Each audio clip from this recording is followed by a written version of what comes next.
Assalamualaikum warahmatullahi wabarakatuh. Bersama saya Puan Nusiha, baik studi K video studi 43 Engineering Material dalam unit yang ke-7 iaitu berkaitan dengan heat treatment, masih di bawah heat treatment.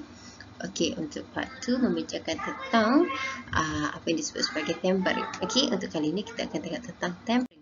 Okay, so obviously the learning objective for this topic is at the end of the lesson you should be able to give general definition of tempering, mild tempering and aus tempering, discuss the aim of tempering, sketch to describe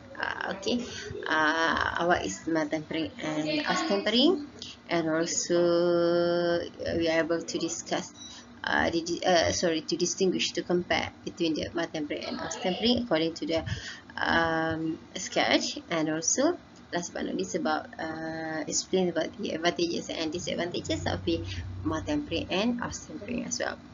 Okay, in previous video we have been discussed how about the process of quenching, which is in we call the objective of quenching in order untuk kita dapatkan logam yang keras and high strength. So obviously dia kata still kalori kat sini can be heat treat, boleh diberikan rawatan in order untuk kita dapatkan high hardness and strength. Okay, high hardness and a very good strength. Okay, and then why we doing that? Okay, kenapa kita nak bagi heat treatment ni? Okay, kenapa kita nak tingkatkan dia punya kekerasan? Kenapa perlu tingkatkan dia punya kekuatan, kan, strength and hardness to be increased? Okay, because of they kata obviously structure steel, especially for the structure component, subjected to high operation stress. Okay, dia sentiasa berhadapan dengan kita kata tekanan yang tinggi. Okay, untuk dia untuk dia punya application, kan. Jadi by given a very good strength and hardness enable for the structural component, especially for the steel structural component tadi, untuk tahanlah kepada stress akibat daripada tekanan yang tinggi ni tadi. And also itu untuk structural steel. How about the tool? Tool pun sama juga. So kita ada die kat sini, pisau, knife kat sini, kita ada cutting device and forming device, need to be hardened because of kita nak dia dia kekuatan kita terintangkan kawasan ni akan jadi lebih tinggi, so that tidak berlakunya ubah bentuk dengan mudah. Okay.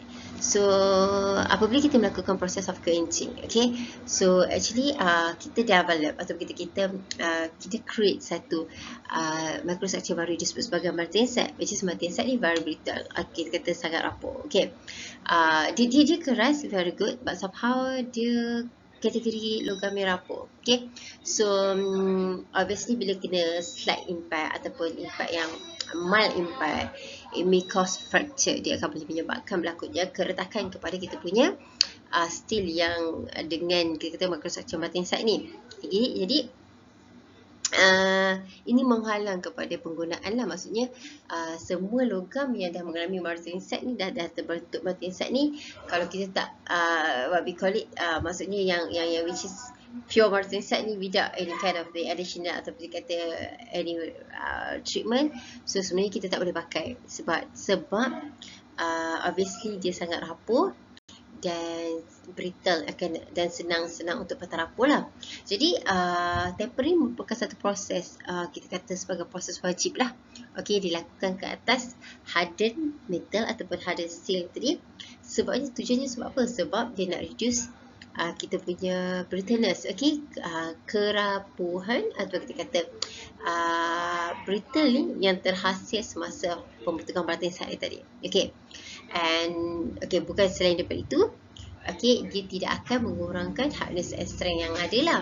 Okay, so maksudnya kita baiki strength dulu. Okay, obviously kalau kita tengok dia punya perjalanan cerita dia, okay, kalau steel yang kita nak harden ini, mula kita tingkatkan dia punya hardness, okay, and strength.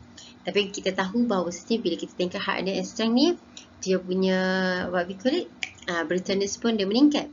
Okay, but don't worry. Okay, bila brittleness meningkat ni sebenarnya adalah satu sign yang tak bagus lah. Maksudnya kita tahu bahawa steel kita sendiri akan mudah untuk berlakunya patah rapuh. Okay, but this is not good. Okay, so what's next? Okay, so don't worry, it's not been stopped here. So kita diberi pilihan, atau kita kata kita ada next process di mana kita boleh counter problem martensite yang rapuh tu. Jadi di sini datangnya tempering. Jadi sebab tu kita in my previous video I'm telling you that only quench metal should undergo for the tempering. Is that tempering boleh pergi alone? No. Okay, tidak ada proses tempering alone. Maksudnya, okay, kita ada satu steel, kemudian kita kata, oh nak buat tempering terus. No. Okay, tak boleh. Tetapi kalau kita ada steel yang telah mengalami quenching, and then wajib dilakukan ke atas proses of tempering. Okay, why? Untuk tujuan apa kita lakukan tempering ni tadi? Because of kita nak reduce dia punya brittleness yang develop semasa pembentukan martensite tadi. But somehow, tanpa kita mengubah sebarang leveling ataupun kita leveling out ataupun leveling down the hardness dan juga strength yang telah terbentuk semasa proses martensite. Kiranya tempering ni bertujuan untuk kita counter the issue of kita brittleness sahaja, tanpa kita mengurangkan dia punya hardness and dia punya strength. Okay, so what is tempering? Tempering consists of heating hardened steel to a temperature below heated top. Okay, for those yang notice lah, kalau kita referring to the iron carbon phase diagram, so in the next slide, so kita akan tunjuk dia punya gambar rajah ataupun diagram iron carbon phase diagram tadi. Okay, so bila bahawa cakap tentang bawah heated top ni, maksudnya obviously tidak ada pembentukan austenite lah. Maksudnya logam yang dah kita kata mengalami proses harden tadi, kita panaskan semula, reheat kita kata panaskan semula, tetapi pemanasan kali kedua ini tidak perlu sehingga pembentukan austenite. Okay, so bawah pembentukan austenite dia disebabkan heated top ni, di bawah temperature of heated top, and then kemudian keeping it at the temperature for a specific time to reduce brittleness followed by the cooling lah. Okay, the aim dia, tujuan utama of tempering ni satu je, reduce dia punya brittleness. Okay, reduce dia punya, once dia reduce dia punya brittleness, maksudnya secara tak langsung sebenarnya dia reduce the internal stress, reduce tendency towards the kita kata cracking, reduce the tendency towards the distortion. Okay, so during the tempering, martensite change to the low carbon martensite. Dia still martensite, but somehow dia kategori low carbon martensite, which is, and then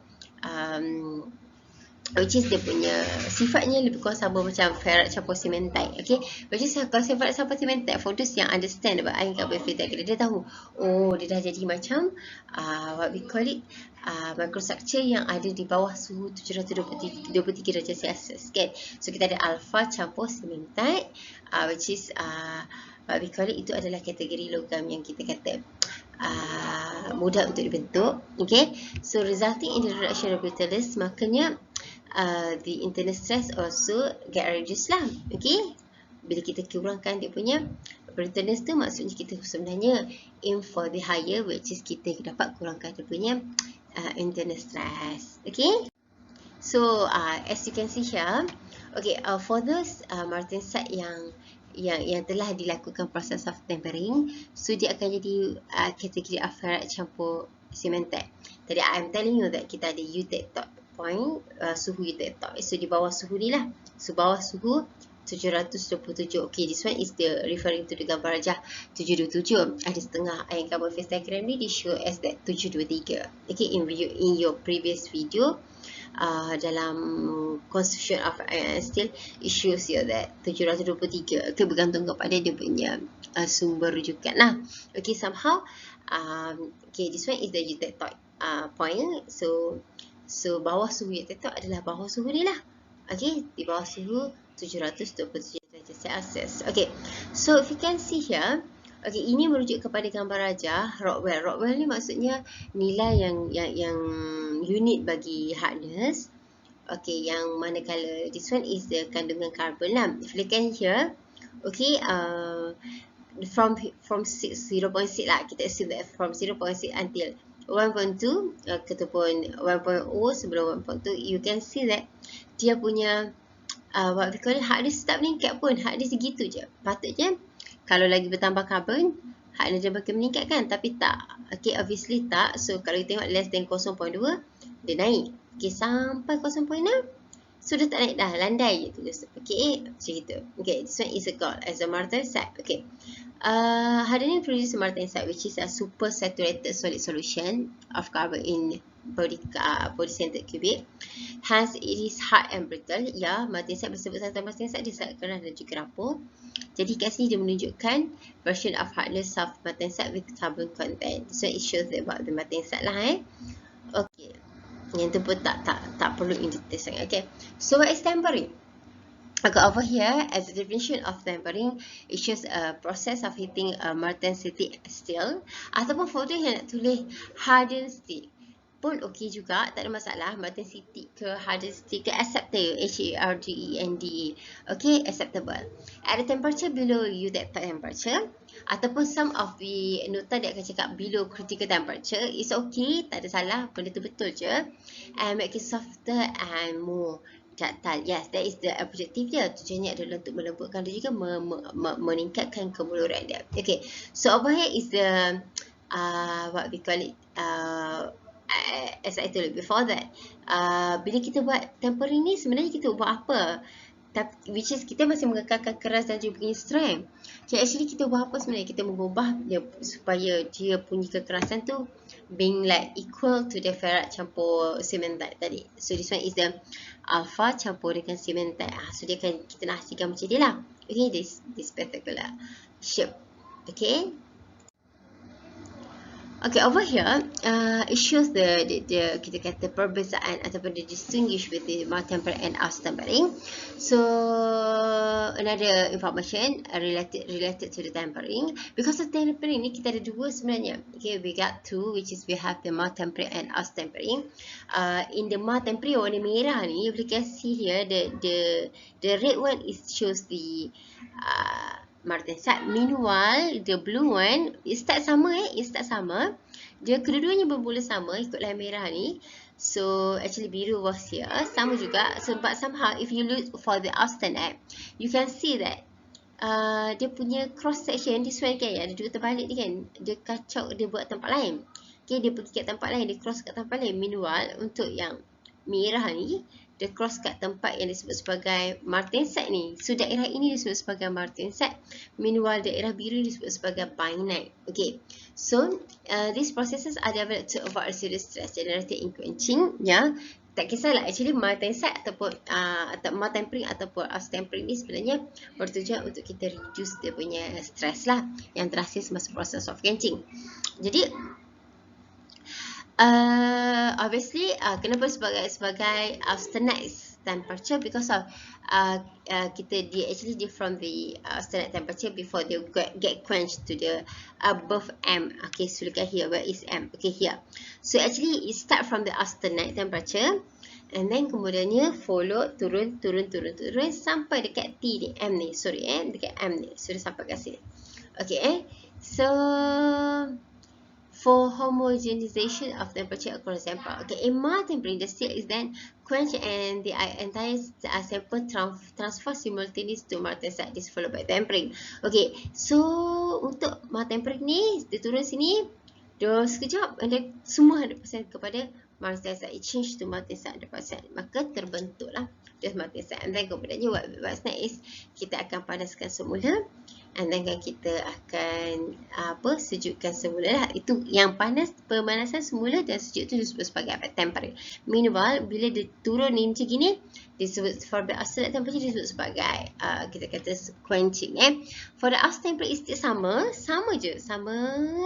Somehow in the T1 ni kan, T1 ni which is dalam range of 300 hingga 400 Celsius ni, it change, dia tak nak tukar kepada 100% martensite, but somehow dia tukar kepada bainite, which is kita kata structure dia lebih lembut, okay, lebih lembut gitu. Okay, so here is the, kita kata penglihatan di bawah SEM electron punya microscope. You can see like dia punya structure dia macam gini lah. So untuk kita sebut sebagai mar tempering, mar tempering. So actually yang mana you can, okay, sebelum kita pergi kepada sini, okay, you may refer to here. Here is the daerah-daerah dia lah. Okay, kita ada cross plate bahagian atas ni sebagai cross plate. So daripada from hijau ni ke merah ni call as a cross plate. And then kemudiannya antara yang ni 600 hingga 400 ni, 400 hingga 600 ni consider sebagai fine per light. And 400 to the 200 ni kita sebut sebagai binite. Okay, it called as a binite. Okay, and then kemudiannya bawah ni, bawah 200 sampai kosong ni, kita tahu dia adalah milik kepada martensite. Jadi sekarang ni bila kita nak sejukkan kita punya logam, so microstructure tu once dia masuk je kawasan tu, dia akan bertukar kepada that particular microstructure. Jadi untuk kita punya tempering ni, jadi bila dia turun sampai sini, okay, sama ini, yang ni dua terbalik ni kan, inilah dua terbalik tu kan. So this one is the M1, this one is the MF. Okay, so what happened is dia turun. Okay, so is the martensite ni, dia sampai martensite, and then kemudiannya dia reheat ataupun kata dia buat tempering. So bila dia masuk 100% kepada martensite, ia akan kekal sebagai martensite lah. Dia akan kekal sebagai martensite. Maksudnya dalam proses of the tempering, everything must be 100% transformed into the martensite. Okay. Okay, and then okay, bila kita panaskan semula, this one is pemanasan semula. This one adalah proses kat sini.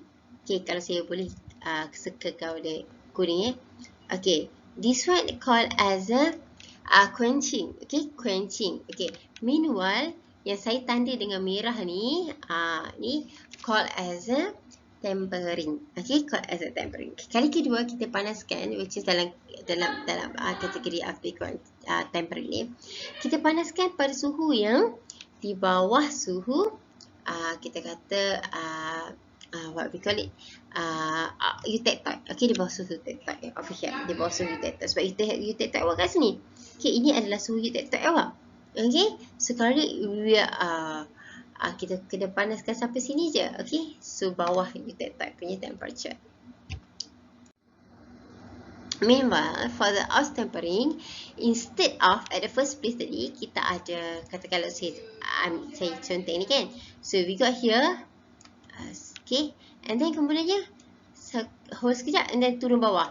So maksudnya semua ni akan bertukar kepada martensite. Itu untuk martensite. Tapi untuk house tempering, instead of dia turun sampai martensite, apa yang berlaku adalah dia turun sama, and then kemudian sampai sini dia straight away. Okay, dia langgar binite, dia masuk binite. Dia tak nak masuk martensite, so dia akan jadi kepada binite. Which is ciri binite ni lebih lembut berbanding dengan tempering lah Okay, so actually if you look at here, sebenarnya proses itu berjalan dalam secara sistematik Okay, it start from the quenching. Okay, sebelum kita nak quench, kita kena panaskan kepada austenization temperature. So look at here, austenization is the heating the steel to high enough temperature until they convert to the at least partial austenite. Because of bila tak ada austenite, martensite tidak terbentuk. Jadi obviously kadang-kadang kita ada 727, kadang-kadang setengah buku issues you dah 7, 2, 3, tak kisahlah So janji kita tahu bahawasanya what we call it, jangan panas, untuk tujuan of the martensite ini, kita perlu untuk kita panaskan sehingga suhu austenite, because of from the austenite it will change to the martensite. Kalau tidak ada austenite terbentuk, maka ia tidak akan bertukar kepada martensite. Okay, and then kemudiannya here, okay, warna biru ni saya buat macam ni lah warna biru saya tukar. So here, okay, yang ni okay, berlaku ni proses of quenching. What is quenching? Quenching is a rapid cooling process to harden and strengthen the material kan. So nampaklah, sebab you nampak panah dia turun ke bawah. Jadi dia memang proses of penyejukan, sama ada you menggunakan brine, salt water, fresh water, water biasa ataupun oil and air. And kemudiannya dah habis ke situ, baru kita pergi kepada proses of quenching, tempering. So over here, di mana kalau kita tengok kat sini, dalam range 200 hingga 550 darjah Celsius, kita akan what we call it reheat kan. so that kita allow those martensite bertukar kepada low carbon martensite, di mana hardness dia tinggi, strength dia tinggi, tetapi toughness dia akan jadi lebih tinggi.